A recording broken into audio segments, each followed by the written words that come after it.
Pernah pakai parfum? Parfum asli, ada tulisan di bawah botolnya, Eau de Toilette.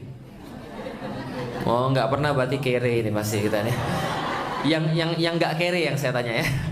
Eau de Toilette, pernah lihat? Nanti kalau besok-besok main ke mall, kita lihat-lihat aja kan, nggak bayar ya.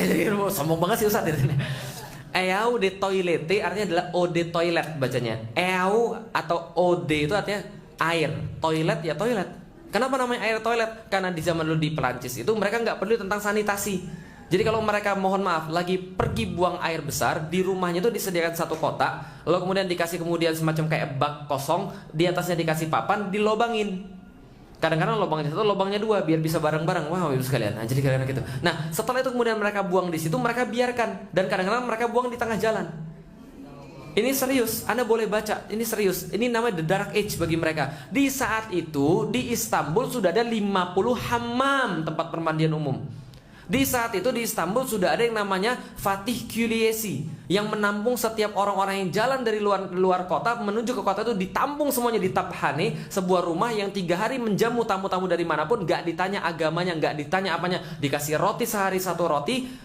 Oh, cuma 1 roti segini mah sekali ya. Kasih 1 roti 1 hari dan uang jajan untuk tinggal supaya mereka nggak mati, bisa dipahami. Dan itu pun nggak laku itu Taphane-nya. Lah kenapa? Karena ketika mereka masuk ke Istanbul, mereka sudah dicegat sama orang-orang Istanbul asli. Ke rumah saya saja, ke rumah saya saja. Saya mau ikramud duyuf, saya mau memuliakan para tamu. Ini yang terjadi di sana. Mereka mandi 50 tempat pemandian umum, tempat pencucian umum juga ada, perpustakaan nggak usah tanya. Di saat Eropa kegelapan, paham sampai di sini ibu sekalian? Episode ketiga ini ngerinya kayak apa? Dan luar biasa lagi adalah teman-teman sekalian, mereka membuat barang-barang yang nggak pernah ada pada sebelumnya. Ini di daerah kota Andalusia. Ini yang terjadi di sana. Nah, artinya adalah apa?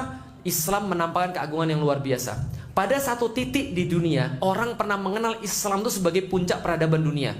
Sampai sekarang masih ada surat daripada Raja Inggris yang meminta pada khalifah di Turki untuk menyekolahkan anaknya di situ. Tolonglah Pak, anak saya ini mungkin nggak pintar, tapi tolong jalur khusus Pak. Wah, ibu sekalian, ini pernah terjadi dan suratnya masih ada sampai sekarang, ibu sekalian. Mereka menyekolah anaknya kemudian di tempat-tempat Islami. Mereka belajar bahasa Arab. Fibonacci itu belajarnya dari orang-orang Arab, dari orang-orang yang berbahasa Arab. Maka dia kemudian menelurkan teori-teori. Copernicus, Galileo Galilei, itu dari teori-teori Islam. Jadi kalau Anda sekarang ngomong kemudian flat earth, telat antum, Bapak Ibu sekalian. Bumi itu datar, telat. Zaman dulu yang kemudian menginspirasi bumi itu bulat, orang-orang muslim.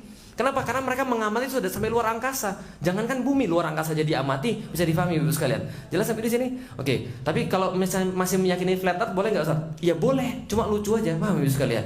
Jadi kira-kira nggak dosa, cuma lucu aja. Nah, dengan Islam yang sama, pada satu titik Islam menampakkan sedemikian hebatnya, sedemikian luar biasanya peradaban mereka. Tapi di satu titik lain, orang ketika dengar Islam jauh beda seperti yang zaman dulu. Orang zaman sekarang dengar Islam seperti apa? Nih yang didengar. Islam yang kepikir adalah teroris. Bapak Ibu sekalian,